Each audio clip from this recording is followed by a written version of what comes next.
Hello, and welcome back to my ingredient adventure where we find a lot of one fairly common ingredient and have fun with it. Experiment and see where it takes us. Today I'm going to be talking about apples. So I know I'm running a little behind on the seasonality of things, but I went apple picking in upstate New York a while back. It's one of my favorite things to do during falling leaf season, and I returned with way more apples than my fridge could physically fit. So that's kind of what got me started on this adventure, this apple frenzy. I'm also someone who's very into fall flavors, so I feel like this video is going to be a celebrations of all things autumn, all things fall. It's also been a while since I made a video like this. I kind of miss this a lot. I feel like this format really allows me to be creative and have fun with things, so that's what we're gonna do today. We're gonna have a lot of fun.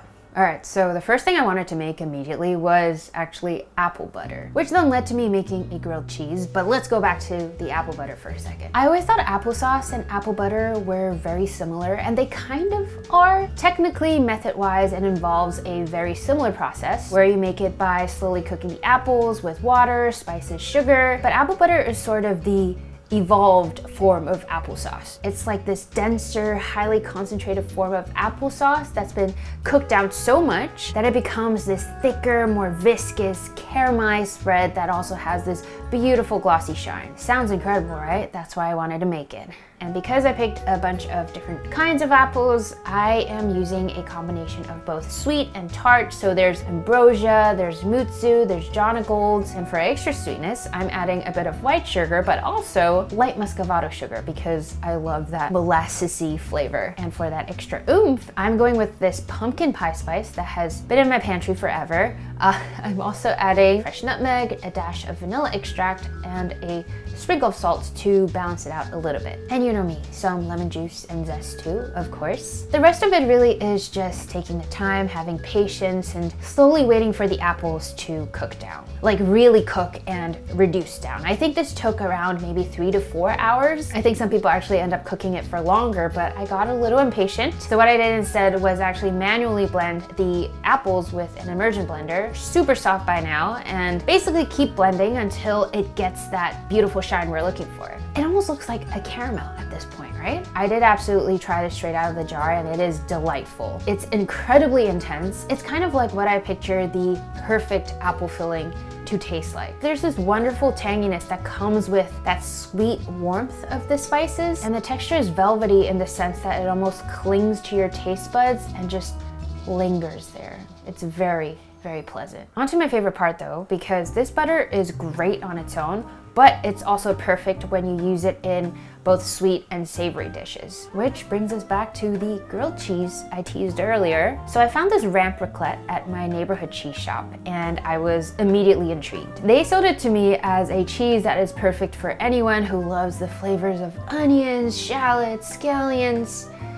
So of course I had to get it. And you know how apple and grilled cheese is like sort of a thing that actually works really well? That got me thinking, hey, what if I paired this cheese with apple butter, sandwiched between some nutty sesame sourdough with some bacon strips to add in the smoky, salty, crispy. So that's really how this grilled cheese came about. I buttered up the bread with mayo, as you might remember. It actually helps give the exterior that golden brown you want, except mine might have gotten a little darker than intended here. The cheese also didn't exactly melt the way I thought it would, so my backup plan was to melt the entire block of remaining cheese in the toaster oven. And then I just poured that right over the sandwich, like they do at the restaurants. Did this become much greasier than expected? Yes. Was it still very good? Flavor-wise, yes. But it's a lot.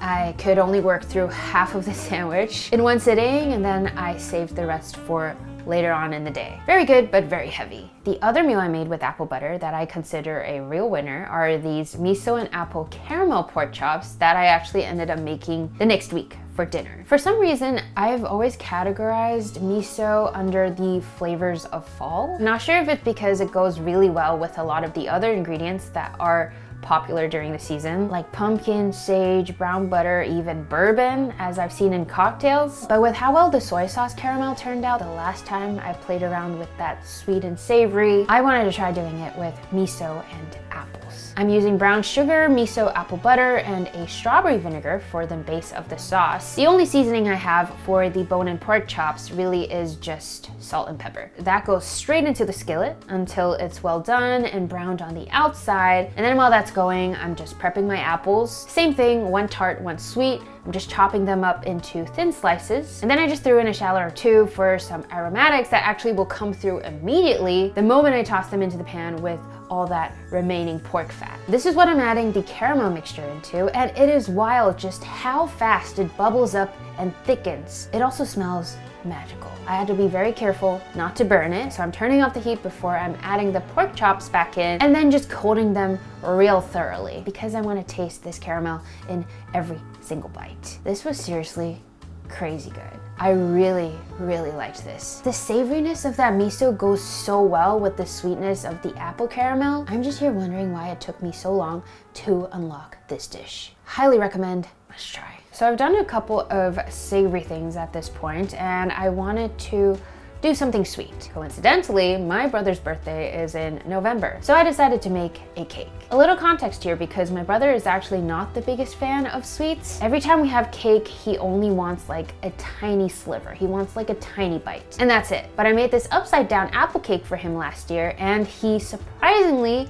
really enjoyed it. Something about how it was more like a pound cake with like a slightly chewier crust, a chewier bite. That's something he really loved, and so he's been asking to have it again. So here we are. The beauty too of doing an upside down cake like this is that you really get to caramelize all the sugars in there. So I'm starting with a caramel base, light muscovado sugar and butter. Honestly, apple butter would have gone really well here too, but I'm just adding in some salt, pumpkin spice, and vanilla. Also a teaspoon of soy sauce to give it a little more of those like salted caramel notes. And since there's really not going to be very much of a garnish beyond the apple slices, I'm just trying to create a sort of geometric pattern to make it look a little more fun. The base of the cake feels almost like a lighter version of your usual pound cake. So it's very buttery with notes of cinnamon and lemon, but still it's definitely more on the denser side because it has to hold up to the weight of all that caramel and the fruit juices. But what was beautiful about this batch was how the batter actually soaked up all that sugar and went through this intense caramelization that actually gave it this really indulgent buttery crunch around the edges.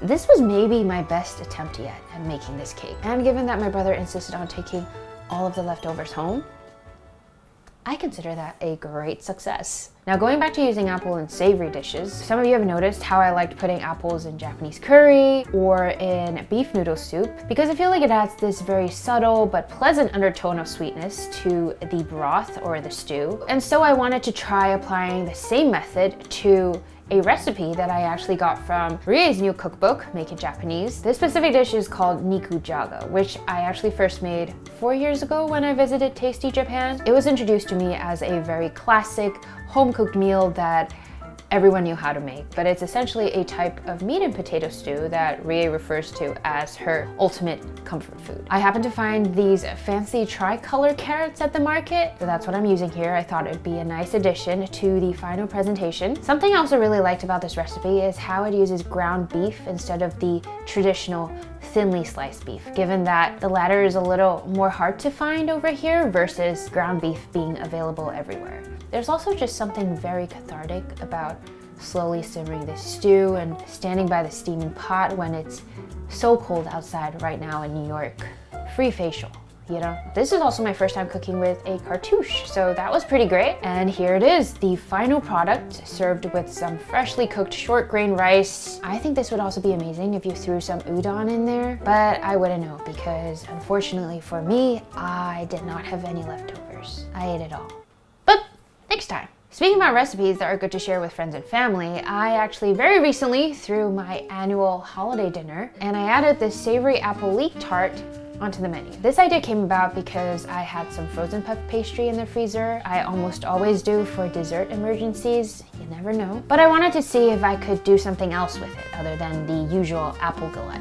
which is my go-to backup dessert. I was originally thinking, oh, I could play around with apples and caramelized onions, but then I realized I kind of already did that with the miso apple caramel pork chops, so I went with apple and leeks, which actually works really well together, both flavor and texture-wise. So with the puff pastry, I'm just splitting it up into 2 pies because I wanted to go for a more elongated look with the edges rolled up and egg washed. I also pre-baked them for a few minutes, so they're slightly puffed up and won't be weighed down as much by the toppings. I'm not sure if this was totally necessary, but I did also smear on a dab or 2 of cream cheese, both to act as a buffer for the pastry and for some extra richness. But on second thought, I feel like if I had just grated some cheese onto there and let it melt, I might have achieved a similar result. Anyways, on top of that, I'm adding the sauteed leeks, some more cheese, the sliced apples, and even more leeks and cheese. And then finishing it off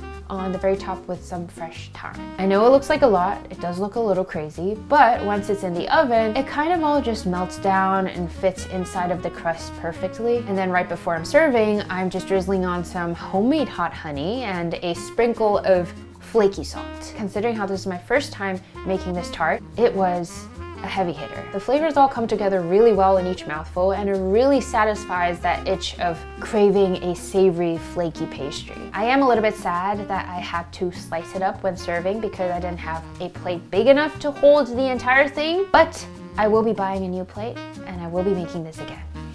There it is, the 6 things I made with my not so little apple haul. I hope you enjoyed seeing these meals come together. Maybe this will be a good reference to have next time you go apple picking and I'm not sure what to do with all those apples you got. I will say some of these do feel a little bit festive, so if you do end up giving them a try, especially over the holidays, let me know. Would love to know that you enjoyed them as much as I did. Otherwise, happy holidays, take care, and I will see you very soon in the new year. Bye.